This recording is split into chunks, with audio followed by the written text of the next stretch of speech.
Welcome back into the Pick and Roll NBA podcast with Jen and Sap, presented by Full Press Coverage. Sap, the NBA Finals is tied at 1 game apiece after the opening salvo in Golden State. The series is going to shift now to Boston. The Celtics do have home court advantage, but they do not have momentum as they are absolutely run out of the gym in Game 2. Final score was Golden State 107, Boston 88, and it really wasn't even that close at all. The Celtics had their patented third quarter meltdown, Sap, losing the quarter 35-14, and Golden State now can feel really good about where they are, I think, after losing a frustrating Game 1 by melting down the fourth quarter. I feel like they can look at it and say, hey, if we didn't melt down that fourth quarter, we could have a 2-0 lead. And the Celtics it seemed like they almost punted away this game in the second half, Sap. The two games of this finals so far, the Celtics have been outscored 73-38 in the third quarter.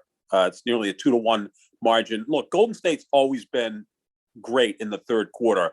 The last 8 years. This is something that I saw every time they play Cleveland in the finals. Whatever it is, whether it's Steve Kerr making adjustments at halftime or the fact that Steph Curry, Klay Thompson, and Draymond Green have played so many games together that they can kind of make adjustments on the fly. 73-38 in the third quarter of the first two games of this series is problematic.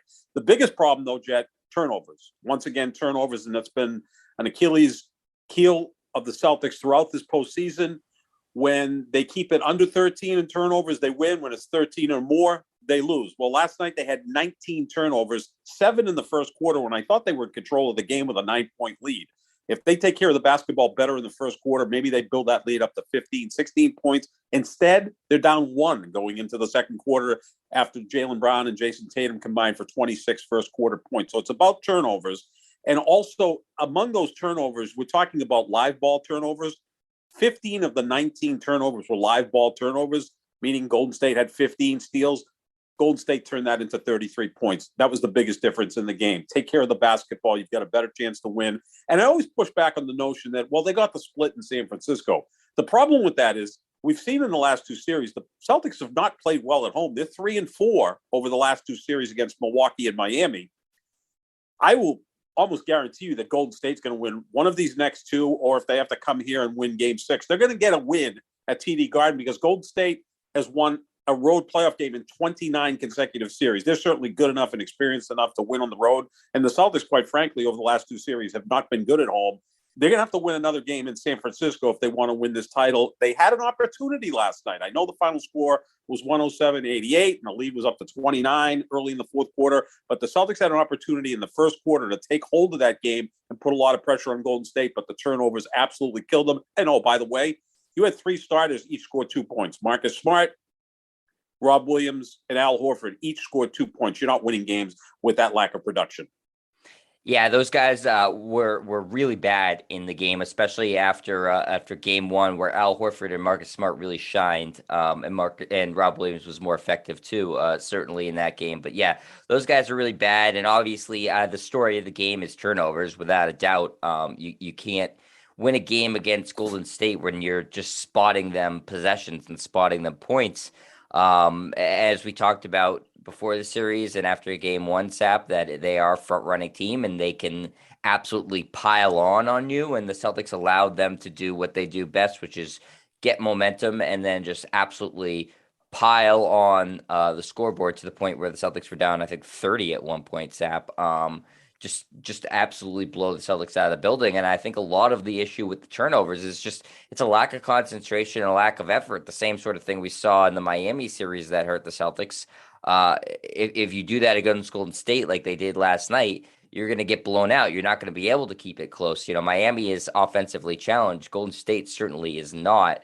And even with Klay Thompson shooting terribly from the floor, Golden State still has enough offensive weapons to be able to blow you out of the gym like they did last night. So, you know, the Celtics, I think, can point to themselves and say, we need to concentrate more. We need to not be giving Golden State these turnovers. Listen, some of the plays that Golden State made to turn the ball over are good defensive plays, without a doubt. You can't just say, okay, the Celtics had all these turnovers and they were all self-imposed. That's obviously not the case, but a lot of them were, and those are the ones that you can't excuse. Listen, if Draymond Green's going to make a great defensive play, you tip your cap to him. He made a great defensive play. But when you're throwing the ball cross court and it's a lazy pass, or when Marcus Smart's at the top of the key and throws a bounce pass that's off by 5 feet, those are mistakes that you can't afford to make. And it's not anything that Golden State's doing. That's stuff that's an unforced error that you're doing. And the Celtics did that far too often last night, Sap.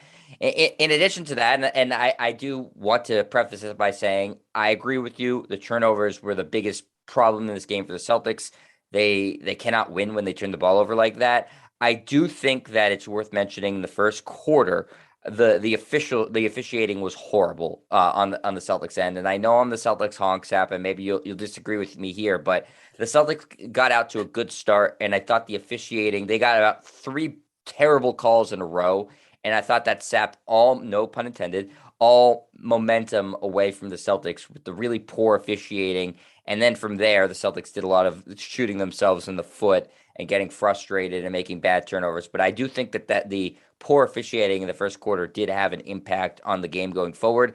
The biggest reason the Celtics lost is because of the turnovers, without a doubt. But I do think it's worth noting that in the first quarter, the officiating did have a role in why the Celtics sort of grinded down to a halt. Jaylen Brown's in his sixth year. Marcus Smart's in his eighth year, and Jason Tatum is in his fifth year. They have to learn to fight through that. Okay, look, Jaylen Brown got off to a great start last night. He seemed to be at a different level early in the game. He was 4 of 6 from the floor early. Jason Tatum was on fire as well. They each scored 13 points in the first quarter, and again, they were still trailing by one because of all those turnovers. Once that second foul call was called against Jaylen Brown, and to me it was a phantom call, it was a poor call, he just kind of got beside himself. At that point, he was 4 for 6. After that, he was 1 for 11 the rest of the way. Now, I'll also give some credit to Draymond Green. This is a 2-time Defensive Player of the Year, a guy who's not quite the defensive player he was, say, 3, 4, 5 years ago, but he's still really good. And from that point forward, Jaylen Brown was a no-show. Again, 1 for 11 from the floor after that second foul call against him, and Tatum kind of got out of sorts as well. Andrew Wiggins is going to be locked on him a lot, and it's a tough matchup for Tatum because Wiggins is a really good defensive player. Then they used Klay Thompson against Al Horford, which was a really smart move because they're treating Horford as a perimeter player, not an interior player. Maybe you've got to find a way to make Horford pay, make Klay Thompson pay for that by giving up size. But Jaylen Brown's the guy that's going to have to fight through Draymond Green and his shenanigans. And look, Draymond Green, this is what he does. He's in a comfort zone of being an irritant. I know Boston fans already after 2 games hate him, but if he was on your team, you'd love him. He's no different than Brad Marchand of the Boston Bruins or Rodney Harrison when he was with the New England Patriots a decade and a half ago. They're irritants, but they're really good players as well. So Brown, Tatum, Smart, they're going to have to learn to fight through that. This is the way the NBA works, right? You put Zach Zarb out there, the Ed Hockley of NBA referees. This is what you're going to get. But that second foul call against Jaylen Brown was not good, and even the second one against Jason Tatum wasn't good, and it kind of took them out of their game. But you can't let a second foul call get you out of your game. You got to be better than that. I agree with you. You have to be more mentally tough than that, and I'm sure that's what Coach Udoka is saying to the team, and I think that's a big point. But in the NBA Finals, you shouldn't have officiating ever come into play prominently. Again, they're going to miss calls. Basketball's hard to officiate, but the Gary Payton, the 3 calls I was talking about it was 2 fouls that Draymond Green drew where he was 100% the initiator, and somehow the Celtics got called for fouls on those, and then the Gary Payton one, or the Gary Payton Jr. one. Just 3 really bad calls, and I think it took the Celtics out of rhythm. And yes, Sap, I think you're right that the Celtics can't allow that sort of stuff to completely rattle them, and that's on them. But the officiating does need to be better, and I do think it had a I do think it had a role in this game, and you hate to see that happen. As far as another officiating point that was going on in this game, Sap, um, the the um, the fans that wanted to see Draymond Green ejected for a second technical after he had that scuffle with Jaylen Brown. I do disagree with them. And listen, Draymond Green's annoying me too. I obviously like him as a player because I like those sort of defensive minded guys. But as a Celtics fan, he's frustrating and irritating to play against. But I don't want to see anybody ejected in the NBA Finals for any reason unless it's just absolutely an egregious, foul where you're trying to hurt somebody else. So, is he officiated differently than other players? Yes. Other players, he does far more that would other players would get a technical way before he ends up getting a technical. But at the same time, I don't feel like we should be determining games or the NBA Finals at all by if a guy gets two technicals for mouthing off to the referee. I just don't see how that's at all something that should come into play. He did get ejected after a second technical back in the Memphis series, right? In game one, he got thrown out. And then by game two, Dylan Brooks got thrown out 3 minutes into that game and then got suspended for game three. So they'll do that.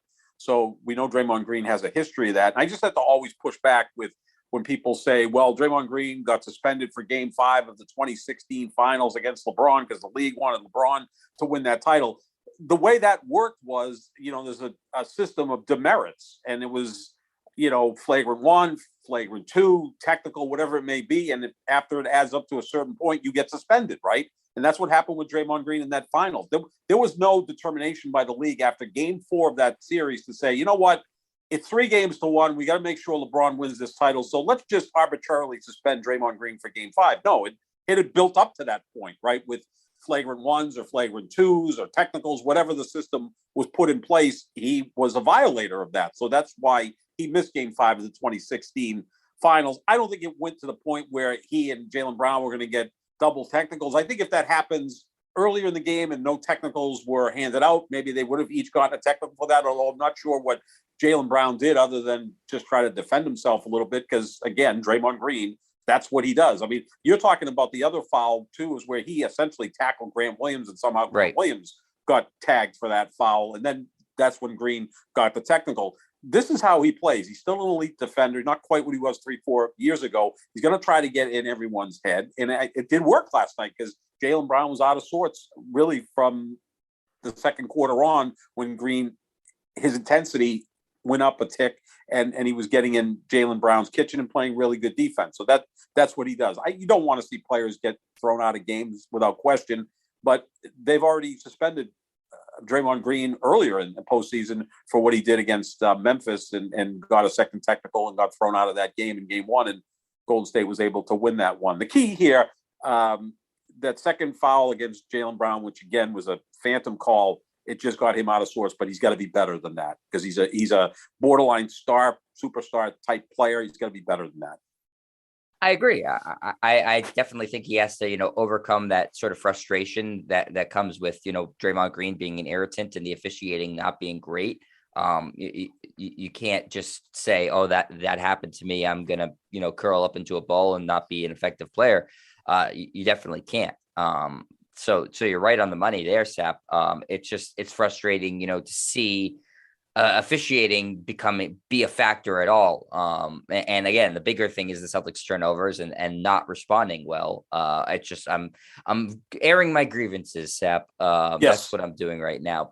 But yeah, I agree. You got to be mentally tougher than that. I did find it funny though, that Steve Javie, who's the officiating czar of ESPN now, former longtime NBA official, essentially was saying that referees look at a thing differently, a call differently if a player already has a technical, which I would assume by the letter of the law isn't the correct way to look at it. A technical, whatever's technical worthy is technical worthy, and in the first quarter should be technical worthy in the fourth quarter. I appreciate that they use, better judgment, but it's funny to hear them say it out loud that they look at things differently when I'm sure the league would have preferred Steve Javie not said that. But, that's neither here nor there. Just something I'm pointing out, Seth. No, you're right. You're absolutely right. And again, the letter of the law compared to the spirit of the law. You want to avoid throwing people out, but you also want to make sure that players don't go overboard. And look, Draymond Green's been in the league a decade. This is how he makes his living. He knows exactly what he's doing. He knows where to go, as far to go to the limit before he's going to get tossed. And sometimes he's wrong because he's been tossed several times. I mean, it's not like he's got a perfect record on this. He was able to go as far as he could last night. He played excellent defense against Jaylen Brown, and the Celtics just continued to turn the ball over and got down by 29 points with 10 minutes left. And I know there have been some people pushing back on why Ime Udoka took the starters out. I don't see you coming back from 29 points down with 10 minutes left. No, that was 100% the right decision. Absolutely. Just, you guys suck tonight.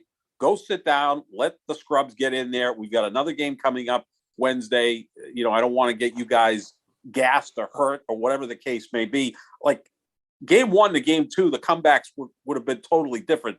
Game 1's comeback was a 12-point deficit going in the fourth quarter. That is a makeable deficit, without question. We saw them come back and actually win the game by 12. 29 points with 10 minutes left. I mean, unless you're playing make and take, there's no way you come back from that, right? I mean, 29 points in 10 minutes is impossible. Are the Warriors never going to score again in the rest of the game? I think it served dual purpose, Seth. One, you make sure nobody gets hurt, which is obviously the most important factor. You don't want any of your key players or starters getting hurt. And two, I think it made the players sit with it, and which is a good thing, that they have to stew over. Man, we really sucked tonight. We did not put in a good effort, which is true, Seth. In the second half, especially in that third quarter, obviously, they did not put in a sincere effort. They were getting out-rebounded terribly, 50-50 balls. They weren't getting to. They were not competing. And that is extremely frustrating. The lazy turnovers and the not getting to the offensive rebounding. Golden State's not a big team. You can't let them dominate the boards. That's not a way that you're going to possibly be able to win. And I know the Celtics ultimately won the rebounding battle, but in that third quarter, they got out-rebounded badly. And especially on the offensive glass, Sap. And in addition to that, we came into the series when we were previewing it, Zap, and saying, the Celtics are the more physical team than Golden State. Well, Golden State was more physical than you last night. And so if you're Boston, you can't allow that to happen. You can't allow Golden State to become the more physical team when you should have that advantage over them. And you allowed Golden State to out-tough you and out-physical you in that game. And that's something the Celtics hang their hats on. And it was absolutely Golden State was the more physical team last night, and the team that was putting in a more sincere effort. Now, listen, obviously Golden State had their backs against the wall, and it was almost a must-win game because you can't go down 2-0 and losing both home games. But the Celtics had a great opportunity in that game, and with maybe a little bit more of an effort in the third quarter, Sap, you have an interesting game. At the very least, I think that if you come out of that game, even if you lose it, if it's a close game, you really have Golden State still sweating. Instead, Golden State cruised, and I think they feel like, oh, we can take care of this Boston team, no problem. If you were able to take that game 1, which they did, and then make game 2 competitive, I think you have Golden State really thinking, holy crap, we might not actually win this series. Whereas now they feel like, oh, game 1 was a total fluke. We can just go into Boston and dominate this team. Isn't it strange, ironic, whatever word you want to use to describe it, that the Celtics won game 1 in a fashion where the officials didn't really get involved, and it felt more like a skills contest, right? I mean, they were just so good from beyond the arc. They played an exquisite game in the fourth quarter. They scored 40 points. They dominated. And here are the Golden State Warriors winning game 2, which felt more like a rock fight, right? It was a more physical, contested type game. You would think the Celtics would win the rock fight and that Golden State would win the skills contest. Well, it kind of flipped in the first 2 games of this series. Yeah, I agree. It's a good point, Sap. It did. And, the Celtics should feel bad about themselves today, really, because not only did they get run out of the gym, but they let Golden State do a better version of the Celtics than what the Celtics did. And so I think that's really frustrating. Fortunately, I do feel like they have the right coach to call them out and say, hey, you guys suck tonight. I don't know what the hell the deal was. And these third quarters cannot become the third quarter of every single finals game, because ultimately, listen, it's nice that they had that comeback in the fourth quarter in game 1, but if this keeps being the trend in the third quarter, Sap, where they get blown out, they're going to lose this final series, period. You can't afford to be outscored by 20 plus points in a quarter and expect to win games. That's not a viable thing. So I think that there's a lot for the Celtics to talk about, and this stuff is fixable, fortunately, but it starts with not turning the ball over more, and then it followed up by a better effort. And obviously, you can't have guys like Marcus Smart and Rob Williams and Al Horford contribute 6 total points. That's not going to be a viable thing. And Smart, as and Horford as well, as they played in game one, were equally terrible in game two. Smart 5 assists, 5 turnovers. That's awful. Al Horford, 1 of 4 from the floor. Didn't even attempt a three sap after hitting 6 in the first game. You said that he was guarded by Klay Thompson a lot. Well, my response to that is if Al Horford's guarded by Klay Thompson, one, either shoot over him, you're taller than him, or two, take him down in the paint. And the Celtics just didn't adjust at all in that game, and I think that's a big reason they lost is because in game one they did adjust, and in game two they did not.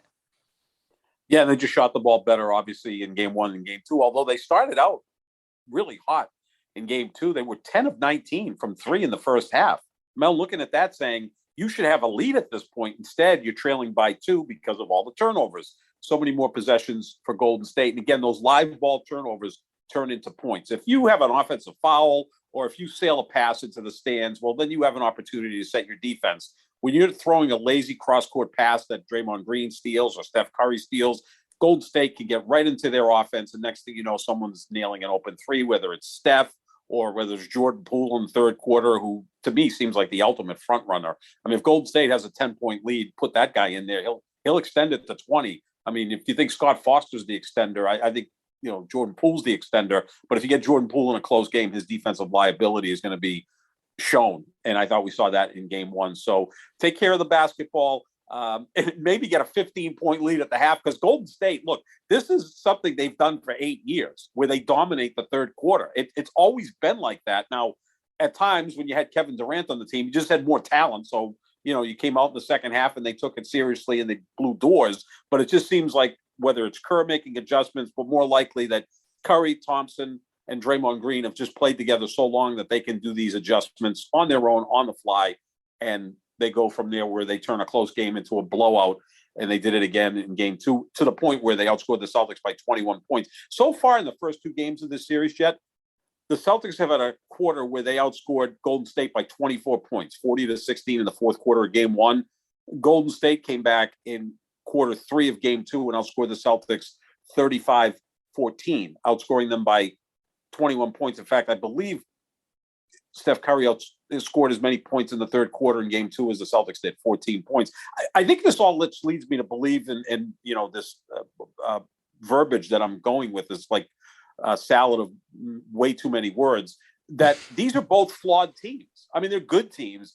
These aren't great teams. Someone's going to win the NBA championship this year. It's going to be one of these 2 teams. They're far from anything close to what Golden State was winning with Durant or even the Lakers in the bubble a few years ago. Kind of like Phoenix and Milwaukee last year were both flawed teams and someone won. I think we're seeing 2 flawed teams that at times look like they're overmatched as much because they have those flaws rather than the other team is that far superior to them. So it's going to be a fun series in that light.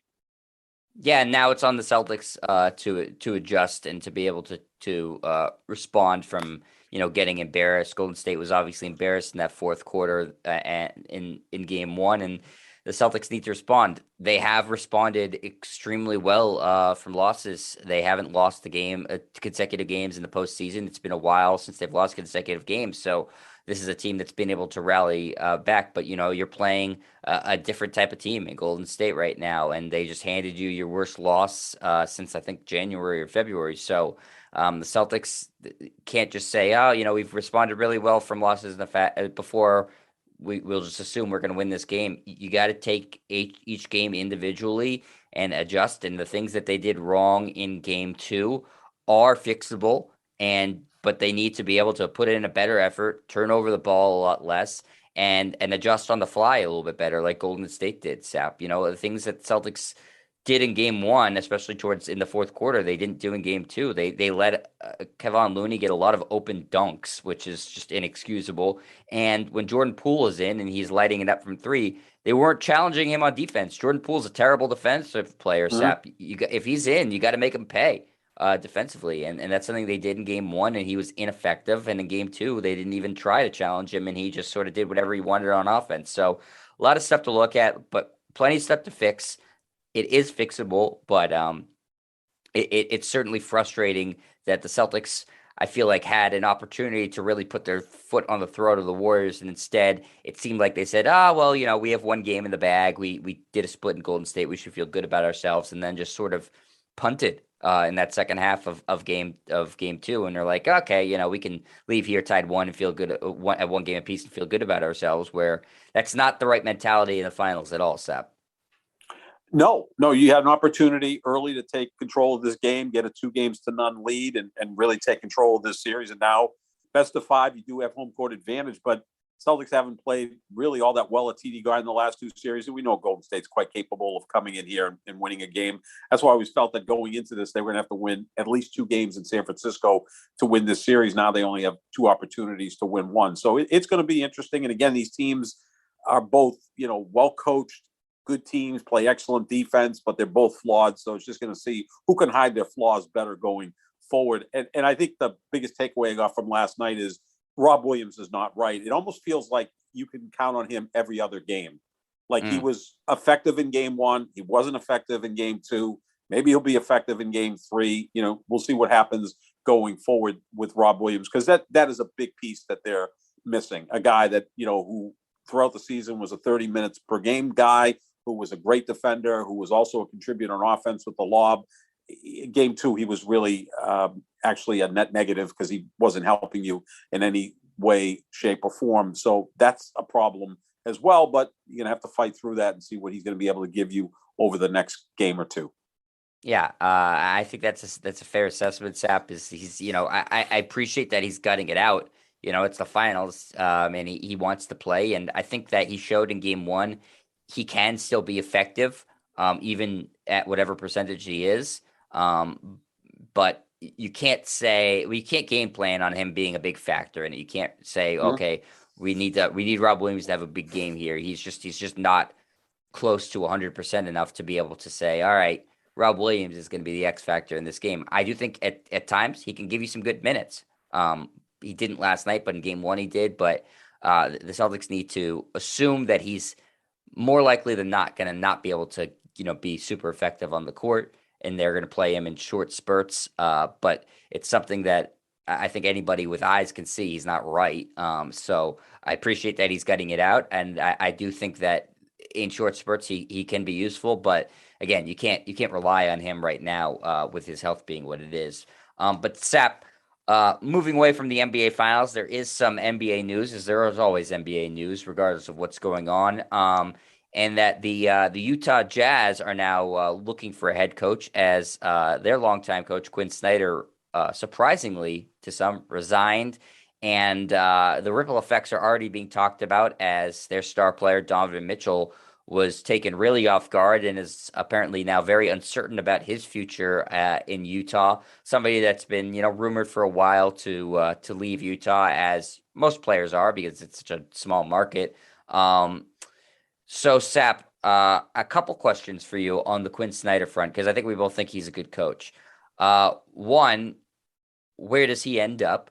Two, what does this mean for the Jazz in terms of their coaching search and Donovan Mitchell? And three, from a Lakers perspective, they just hired Darvin Ham, and they just actually introduced him in a press conference today. He was a name that was talked about with the Lakers. Should the Lakers have waited to see what happened with this Quin Snyder situation now that he's available? I'll go backwards on the three different Sure, questions please you have. do. Because again, as an old person, I remember the third question. And I'll remember them for you. I can ask you again.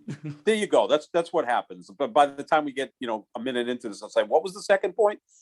Darvin Ham, I think, is a good choice. I'm happy with that. And I think Quin Snyder is a good coach, but I think Darvin Ham will fit with what the Lakers want to do. I think he wanted to go to someone who played in the league, or at least, has been an assistant coach on a championship caliber team in Milwaukee, has kind of a presence about him being a big guy. I think it was a good move. So I'm happy that the Lakers went with Darvin Ham. And you never know what's going to happen at that point, if someone else is going to reach out to Darvin Ham and hire him. I know Charlotte's looking for a coach. We'll see what other teams decide to move on from their current coaches. So Darvin Ham was going to be a hot coaching candidate. So when you had the opportunity to hire him, go ahead and do that. So I was quite happy with Darvin Ham, and I think that if they had waited, you don't know what's going to happen. But it was a surprise that Quin Snyder decided to resign. As far as Donovan Mitchell, he's been rumored to the Knicks forever. He's from that area, grew up a Knicks fan. His dad worked for the Mets.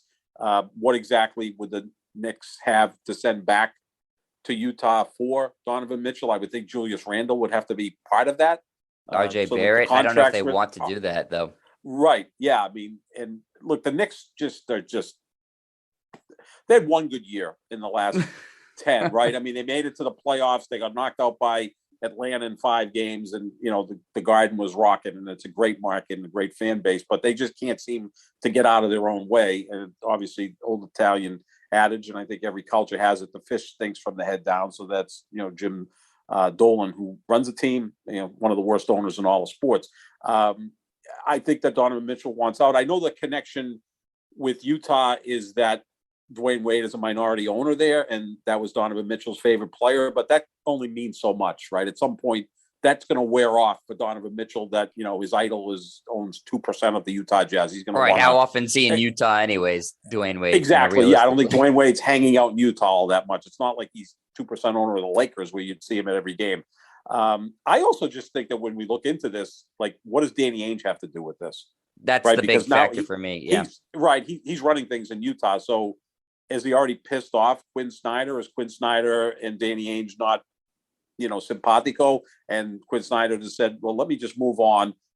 And I think ultimately Quin Snyder's probably going to maybe take a year off, which isn't necessarily a bad thing. Yeah, it's the end of the coaching cycle, so it seems like. Yeah. Take a year off, and then next year you'll have your pick of a better job. Maybe Brooklyn opens up, and if you want that job to deal with Kyrie, but maybe that opens up when Steve Nash. The Knicks could be another one, because we know Thibodeau only lasts so long. Again, if you want that job too. If you want that job too, but then again, maybe Donovan Mitchell's on his way to New York, so ends up being some sort of package deal. Donovan Mitchell and Quin Snyder. So sure, Philadelphia is another possibility that could open up too. Absolutely. Yeah.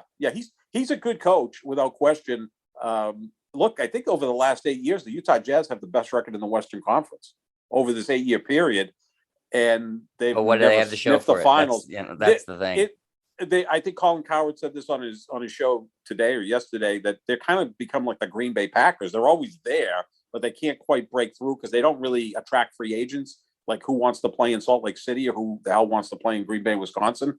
Right. So they can only go so far. So I think Quin Snyder will resurface, but perhaps he takes a year off. And these guys have plenty of money saved for all the years they've coached. It's not like they need the job.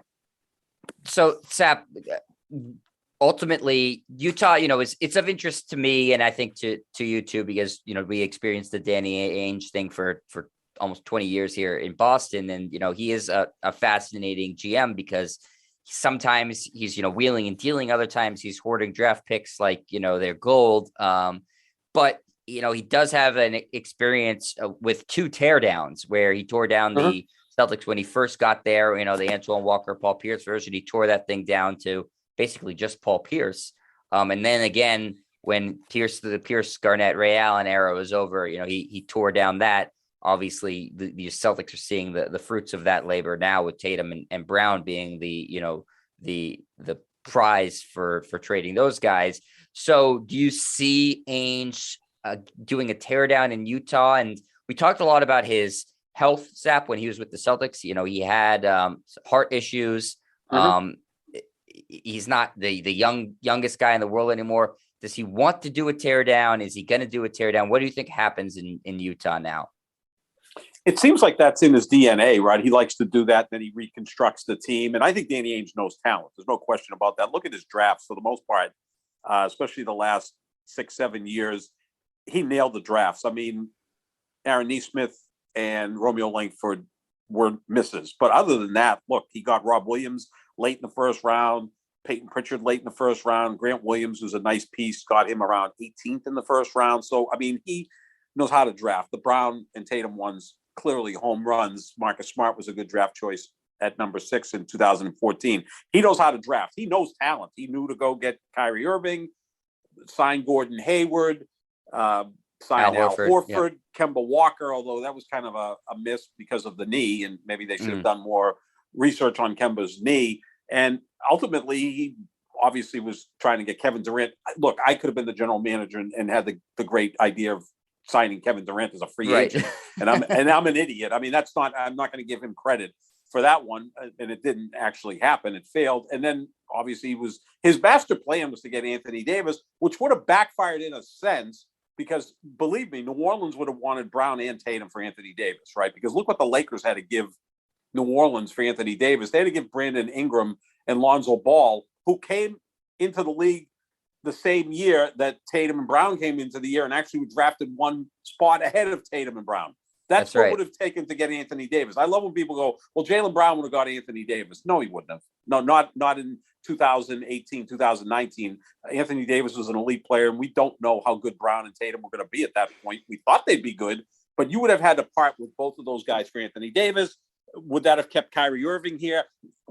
Be honest with you, at this point, I would have preferred Tatum and Brown over Davis and Irving. I'm not going to get into the talent level. It's just those guys seem committed, whereas at times I think Kyrie and Anthony Davis so unreliable. The other two. Well, so I think they should be committed at times, especially Kyrie Irving. So yeah, they're more reliable, Tatum and Brown. So even that deal didn't happen. It worked out okay for the Celtics. Heck, they're in the finals, tied one game apiece with Golden State. So I think that's kind of what he likes to do, Danny Ainge. But again, he's 64 with those health issues, but he's back home where he's really comfortable in Utah. He's very close to the ownership group there. I mean, they're going to let him do whatever he wants. So I think that's probably what he's going to do. Does he send Donovan Mitchell to the Knicks? I don't know. For what? A bevy of draft picks? He loves draft picks. He loves draft picks. But you're also going to have to match up the salaries, right? So, is it Julius Randle, RJ Barrett, draft picks? I don't know. And again, I think Mitchell's an outstanding player. I don't think he's quite the guy you move heaven and earth for. Yeah, right? The other team that I've heard for him is Miami. They're always in there too. Yeah. In which case, they'd have to give up Tyler Hero, but I don't know after that, his playoff run, I don't know that that's going to get it done, anymore. I think Tyler Hero's stock has taken a pretty significant ding.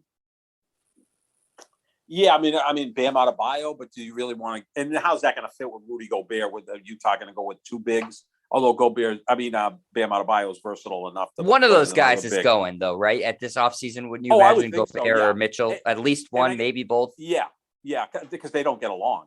And right, if you're exceptional talents, you can get. Well, it doesn't work. Obviously, they haven't. It just doesn't work either. No, and Gobert is a guy who's won Defensive Player of the Year 3 times, and I don't think he's that great a defender. I think they just kept giving him the award because he would lead the league in blocks or whatever. And every time I saw him play against an elite center, they'd eat him up, whether it was Jokic or Embiid. Embiid had like 42 on him one night this year. I mean, it's like he didn't really stop anybody. And if Mitchell wants out, you're going to have to move him and get as much as you can. Yeah, and then you go into a full rebuild because you can't really get free agents there. It's just not the place where free agents are going. So you have to build through the draft and trades. And Ainge is good at that stuff if he decides to make trades. He stopped making trades here. Every year at the deadline, they wouldn't make a move. And that was a problem. And he's great at knowing talent. Yeah, he knows talent. But I don't know if he knows roster construction. Whereas I think Brad Stevens kind of understood. Yeah, Brad Stevens kind of understood roster construction better than Danny Ainge, and he was a novice at this. I think Brad Stevens is good at that because that's how he had to build his roster at Butler. He couldn't just go out and recruit 5-star recruits. He had to kind of fit pieces together, and I think he kind of learned on the fly to do that even in the NBA. And we have no idea if Brad Stevens can draft because the Celtics have since, he's traded all of his picks since he's been general manager. So they haven't had the opportunity to even draft. So, and this year they don't have a pick. So it's going to be a while till we make a determination on if he can evaluate talent at the collegiate ranks. But I agree with you. He might understand roster construction better, but it's interesting, a team that's been so competitive over the past couple of years, Sap in Utah, looks like things are falling apart there and they're going to be in for a rebuild. And obviously when you're talking about all-star caliber players like Donovan Mitchell and Rudy Gobert, where they end up could shift the balance of the NBA depending on, where they end up. If it's New York, okay, it's really not going to make that big of a difference. If a team like, Brooklyn trades for Rudy Gobert, that's something that I heard bandied about. Okay, well, that could have ripple impacts on the league. We'll have to see. But it's worth noting that with the departure of Quin Snyder, that it seems more likely than not that Utah team is not going to look anything like what they've looked like the past couple of years. Mm-hmm. Yeah, I mean, and there's going to be a million rumors right from now till the middle of July. I mean, one rumor I saw was the Lakers involved with sending Russell Westbrook to the Knicks for Julius Randle and Evan Fournier. Who Fournier would fit with LeBron because he's a really good shooter, but he's a weak defender. Randall's not a really good defender. He played for the Lakers. You'd get him back. And Westbrook would be a guy the Knicks could sell, as a sideshow. He's I don't know why anybody's trading for freaking Russell Westbrook right now. Why are you doing the Lakers the favor? That's what I look at it as. Take your green colored glasses off. I mean, as long as there's one team out there that wants him, then you can trade him. I wouldn't trade for him, but I've never been a big Russell Westbrook fan. But again, if you're I have, and I wouldn't trade for him either. So. Right. Yeah. At this point, he's just, again, I think his best bet is to go to a place where the pressure isn't on him and he goes out and averages a triple-double and everybody falls in love with him and it has no impact on winning, because that's kind of what he did in Washington, kind of what he did in Houston, kind of what he did in Oklahoma City. I mean, once Durant left, they were really never title contenders. When's the last time Russell Westbrook was really on a title contender? I mean, it was supposed to be the Lakers this past season, but obviously it didn't materialize. They couldn't even make it to the play-in tournament. I mean, the last time Russell Westbrook played in anything meaningful in the postseason was in 2016 when they had a 3-1 lead over Golden State, and he effed it up the last 3 games, as did Durant, by the way. Both of those guys played poorly in games 5, 6, and 7. It's just that Westbrook took more shots than Durant, which should never be the case. But I mean, there'll be a million rumors out there over the next month, which is why the NBA is so fascinating. Boy, frankly, the NFL as well, too, because we saw what the offseason was like for the NFL with quarterbacks moving all over the place. Deshaun Watson going from Houston to Cleveland, Russell Wilson going from Seattle to Denver. I mean, we never used to see that. That was insanity. This year was great. Brady retiring, coming back. Rodgers, not sure what the hell he was going to do, then coming back. We see that now in the NFL like the NBA, but the NBA is going to be crazy because I think a lot of teams now feel, Jet, that they're close enough to contend, right? Because they see, well, Golden State turned it around quickly in 2 years. The Celtics were a 500 team last year. They turned it around. At this point in the season, they were a 500 team at one point in the season. Yeah. So I think that it's not like, I mean, there was about a 4-year stretch where I think every team in the league was like, what's the point? LeBron's going to win the East. Yep. And actually, this is the first time I've mentioned him in the show, Jet. So good. Wow. For that. I mean, we're, like 42 minutes into it. Yeah, we're about to wrap up. That's impressive, Sap. Congratulations. I'm trying to hold off. New record. I'm trying to hold off, but, I'm like Joe DiMaggio. The streak continues. But actually, it's more like Cal Ripken, 26-32. I know, yeah. You've blown out DiMaggio's streak way out of the water. That a long time ago. I'm approaching Cal Ripken's streak. I mean, how many podcasts? We've done about 200 podcasts. I've mentioned him in every one, deservedly so. But there was we're still behind the Skip Bayless's show. In terms of them. Streak, that streak's at infinity. No one is catching them. But LeBron was going to win the East, and Golden State was going to win the West. So like every other team is like, what's the point? Now, the last few years, it's been wide open, right? Because Toronto won the championship with a 1-year. One and done with Kawhi Leonard, and then the Lakers won in the bubble with defense, and then Milwaukee won with defense and was a surprise over a Phoenix team no one expected to get to the finals. So it's more wide open now than ever. Like we said at the beginning of this podcast, the 2 teams left are really good teams, well coached, play good defense, all of that, but they're flawed. These aren't awesome teams like Golden State was for 4 or 5 years, especially when they had Durant, or the way the Heat were with LeBron and Wade and Bosch. I mean, it's more wide open. So now all these other teams are going to say, man, if we can just tweak things, we can get back in there. Even the Lakers, even though they missed the play-in tournament, I mean, LeBron and Anthony Davis healthy, they tweak that roster, they could contend. Yeah, they just have a hard time tweaking it because they have that, true anvil looming over their heads with Russell Westbrook's contract. So it's and no draft picks, no draft picks, no draft picks, future either. Yeah, but you're right, and I think that's great for the league, honestly, where every team, you want fan bases. What sells tickets and what drives TV revenue is fan bases having hope. And, if you have a lot of teams that have hope of potentially winning a championship or turning things around, then your product is in really good shape. And so the NBA, I think, remains in good shape because of that parity. And We'll have to see, what other rumors crop up, Sap, and how we're obviously going to react to all these games in the finals here. And we just love talking about basketball. So the league's in great shape right now. But that's going to do it for us here at the Pick and Roll NBA podcast with Jet and Sap. Thanks to Full Press Coverage. Make sure you check out our social medias at JohnSap25, at Jet Stryer for all the latest on the show and other musings going around. And type in the Pick and Roll NBA podcast with Jet and Sap, and you can find the show wherever podcasts are found.